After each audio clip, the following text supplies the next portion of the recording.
Studios, the ausbiz COB is the key stuff you need to know about the day in business and finance. Welcome to the COB. I'm Juliet Sarli. It is the final trading day of March and the quarter, and we are hopping into Easter on a high. Let's have a look at where the CBO 200 is tracking, because the ASX 200 today has gone above 7,900 points for the first time. You can see the CBO there up by 1%, 15.13 there. The ASX 200 pulling back a little from that 7,900 point level, but only just 7,897, so up 1%. That is a record. We will take it, of course, heading into the Easter break.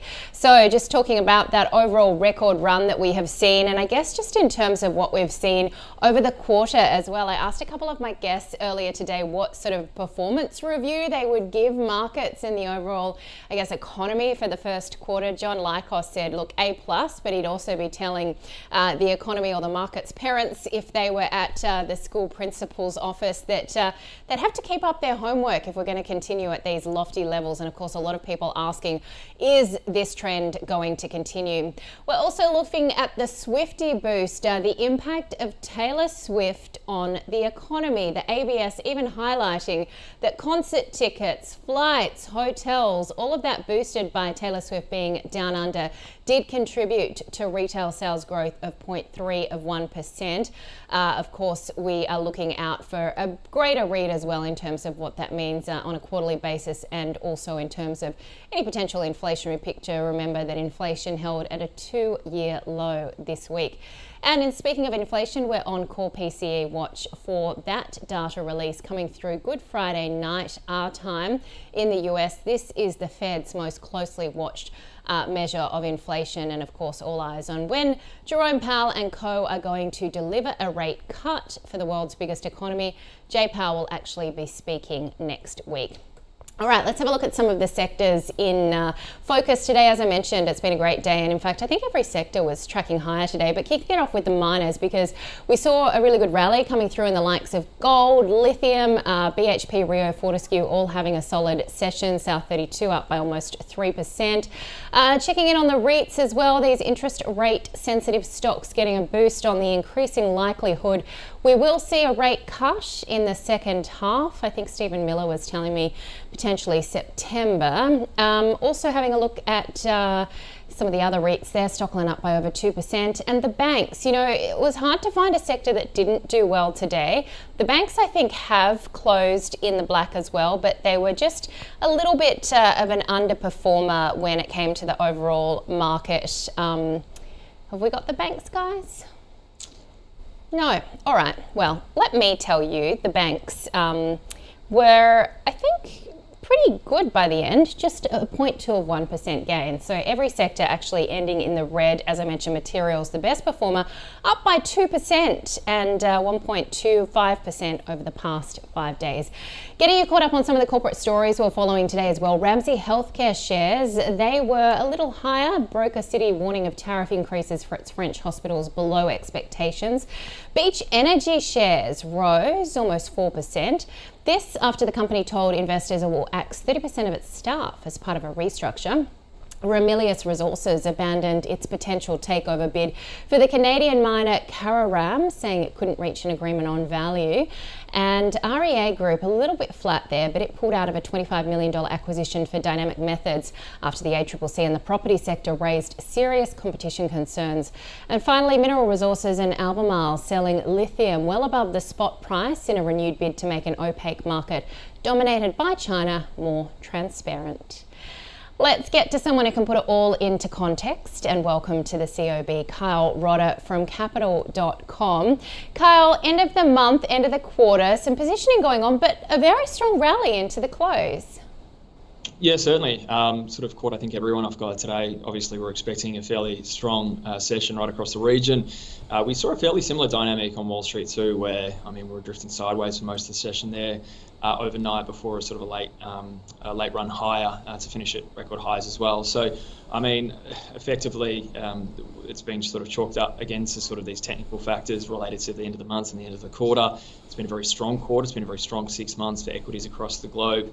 And it sets us up, obviously, for a pretty positive start for April as well. Of course, now we turn to the PCE index read into, well, a very thin market tomorrow to effectively sort of dictate how April will begin, and as a result, there's probably a level of caution going into that. But again, nevertheless, we're clearly seeing still signs of a very bullish market, despite all the knocks obviously on it, ranging from valuations to technicals to the market mispricing, interest rates, and all of that. Still very optimistic out there. Yeah, and heading into April, which is often seasonally a very good one before we see that sell in May and go away thematic. I wanted to ask you whether or not you're a Swiftie and whether or not you thought Swiftonomics did have really much of an impact on those retail sales figures. No, I'm not a Swiftie. I don't think our music's particularly very good at all, to be honest. Kyle, fighting words. I want to say that because I'm on the public record now, and I know 3 or 4 people are going to start chasing me down Collins Street with a pitchfork. So, but no, I mean, the ABS clearly suggested that it did have some kind of marginal impact on consumption. That even if you look at the different spending patterns by state last month, that clearly there was a clear outperformance in New South Wales as well as Victoria. Victoria's economy, which of course was the other 2 states that hosted those together 6 concerts, which were absolutely massive, obviously, for anyone who really did have actually the privilege to be in the city or one of those cities when sort of the act rolled into town. If it wasn't for that 0.3%, if it wasn't for that kind of lift that Taylor Swift did add, there probably wouldn't have been the sort of 0.3% rise that we did see in retail sales. So it would seem that there was a material impact on that. Zooming out, I mean, if you do look at retail sales in Australia more broadly speaking, there is that clear trend of softening, albeit it does seem to be something of a reversion to again that sort of longer term trend that's obviously we sort of diverged so significantly from during the sort of post-pandemic boom or pandemic boom, however you ever want to phrase it. So nevertheless, there wasn't that much Swiftlation, it would seem. We obviously saw that in the CPI indicator. There seemed to be a little bit of a bump from Taylor Swift, perhaps not as much as many were hoping for, or perhaps expected, but nevertheless, obviously the ABS saw the signs there in the data. All right. And in terms of what the RBA is going to look for in the data pieces, I mean, we're actually going to hear from Assistant Governor Kent on Tuesday, I believe, speaking in Sydney. We know that the minutes from the RBA's meeting are being released as well. Just another piece into the puzzle, I guess. But as we kickstart the new quarter, what are you sort of keeping an eye on? Yeah, I mean, it's just this sort of mixed data that we've gotten now from, I guess, the CPI indicator, which continues to show this sort of process of disinflation, and then, that in contrast with the very strong labour market report that we got, obviously last week, which, sort of poses some questions about the strength of the underlying economy, and obviously the RBA's capacity at some point to sort of lower interest rates slowly at some point this year. I mean, obviously that CPI figure was very, very crucial in terms of informing our rate cut expectations. And it has to be said that although it's not the base case, obviously, for pretty much anyone or most people anyway, and certainly not the markets, I think it's sort of 27% implied that there'll be a move lower in May. Increasingly, we're seeing the timing brought forward just at the margins. We've still got a cut basically being priced into September. Increasingly, whatever the meeting before that, I think actually might be early August, if I'm not mistaken, is the meeting before the September meeting with this sort of new schedule of things. Being sort of pricing at about an 85% chance. Again, all of this is sort of forming the picture that the RBA has the capacity to move lower, but really we're still needing some of that data impetus. I think just as a little bit of a tangent too, just to sort of tie it back into that broader central bank thematic, is that in our time today we did have a very interesting speech delivered by Christopher Waller, obviously a Fed official in the United States, very influential one. Markets have tended to react to his guidance. In fact, it was sort of his talk about potential rate cuts in 2024, which obviously we're now in, sort of sparked some of those hopes for lower policy rates in the States last year.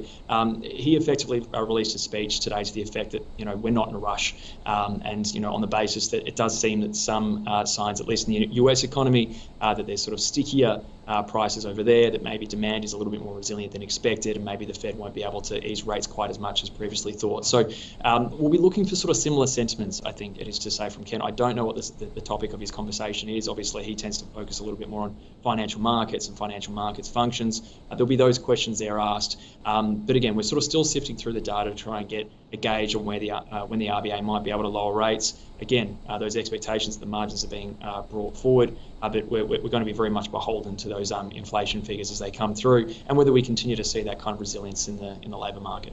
Indeed. All right, Kyle, I'm going to send you a Swifty bracelet. I've got some leftovers. I'll send it down to you in Melbourne. Have a great Easter. You don't look very happy about that. We'll see you again soon. Kyle Rodda from capital.com. All right, the stock of the day was Ramelius Resources, Mathan Samansundaram from Deep Data Analytics, and Mark Gardner from MPC Markets shared their take on the call.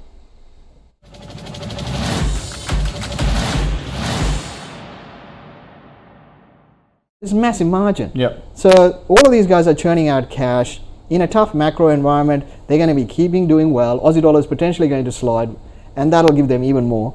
So I think most of these guys are going to do quite well. I think as the commodity price rises, all boats are going to go up. So Ramelius will do well with that. It's rallying it's all for the same reason, basically. There's that store of value. So Ramelius, if you've got it, hold it. I don't know whether I'd necessarily buy here. I think you've got a lot of options around in that space.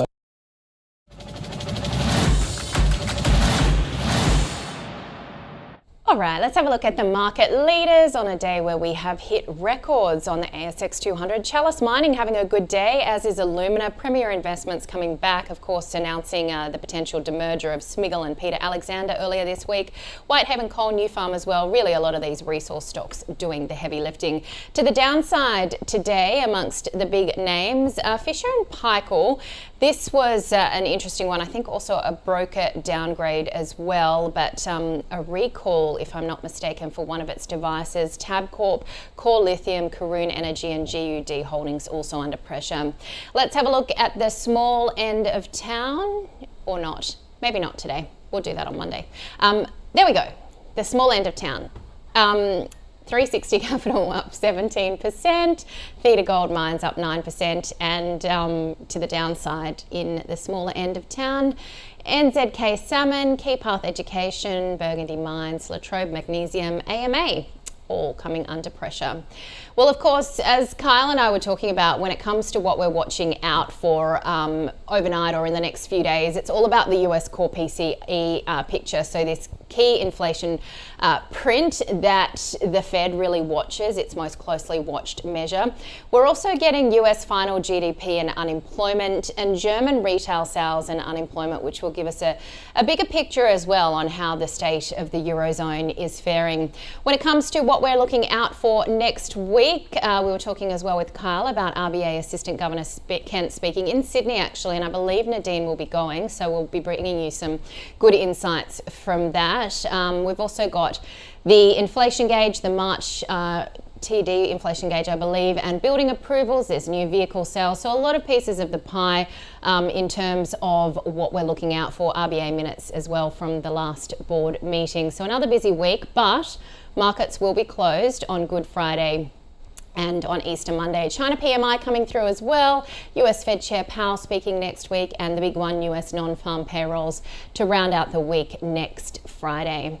That does it though for this week and this month and the quarter, on a record high for Australian equity markets as we head into the Easter break. April, as we mentioned, is often a very good one for investors, so it could be an even more stellar month for equities. But I'll tell you where the ASX 200 is now. It has closed up 77 points, 1%, 7,896. So just off that 7,900 point level, but it did breach that during the intraday. And of course, this is still a record closing high. So I think investors will take that. The price of your Easter eggs might be higher due to that spike in cocoa, but at least investments looking very good as we round out the month and quarter. We'll be back after Easter on Tuesday morning from 9:40 Eastern time. We'll see you then.